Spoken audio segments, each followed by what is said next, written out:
Obaidullah Baheer joins us now from Kabul. Good to have you on the program with us. Talk to us about the Taliban strategy of capturing and controlling these border crossings.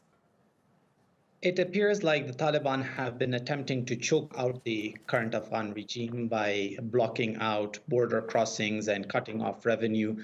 The idea is to escalate things to a matter where the Afghan government or the Afghan elites attempt to try and surrender in a way to the Taliban. The latest updates are that Zaranj, which is the provincial capital of Nimruz province, was taken over by the Taliban without resistance. All of those are alarming developments, and it looks like they are trying to cut off trade routes, cut off sources of revenue, and pile up pressure on the Afghan government.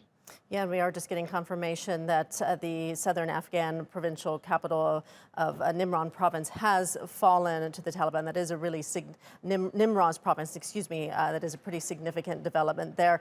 You know, the border crossings are a key revenue source of President Ashraf Ghani's government. What are the consequences of this continued financial loss if these customs posts remain out of government control?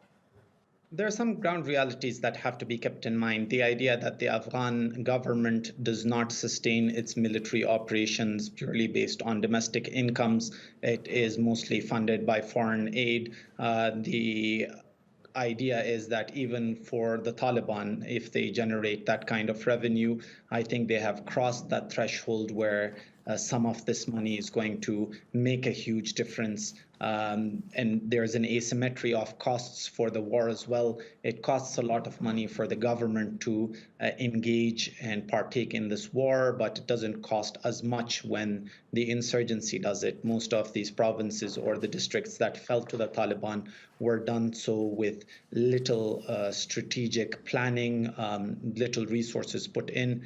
The idea is local commanders just took control of areas and then informed the Taliban central leadership that they had taken over these territories. So maybe this money as a whole doesn't really change much, but symbolically it's really important that the provincial capital having fallen, if 8 of your 14 border crossings are under the control of the Taliban, that sort of does look like the Taliban have the upper hand in the fighting.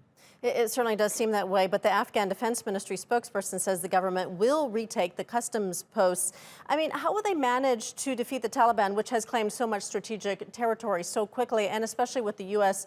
pullout only a few weeks away from being finalized?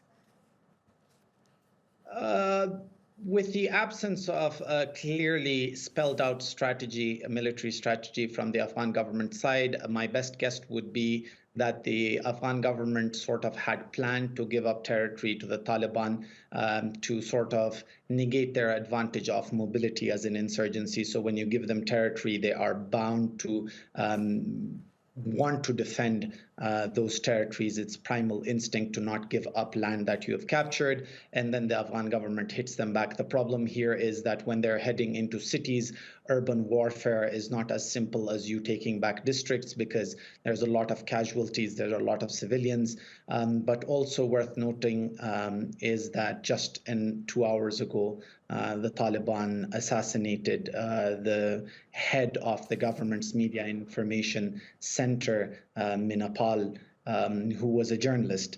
And they claim that responsibility on Twitter, which sort of calls for the international community to take these atrocities seriously. These are gross violations of international law, and the Taliban are emboldened by how much the international community is willing to ignore from the Taliban side. And maybe it's time that the world takes responsibility.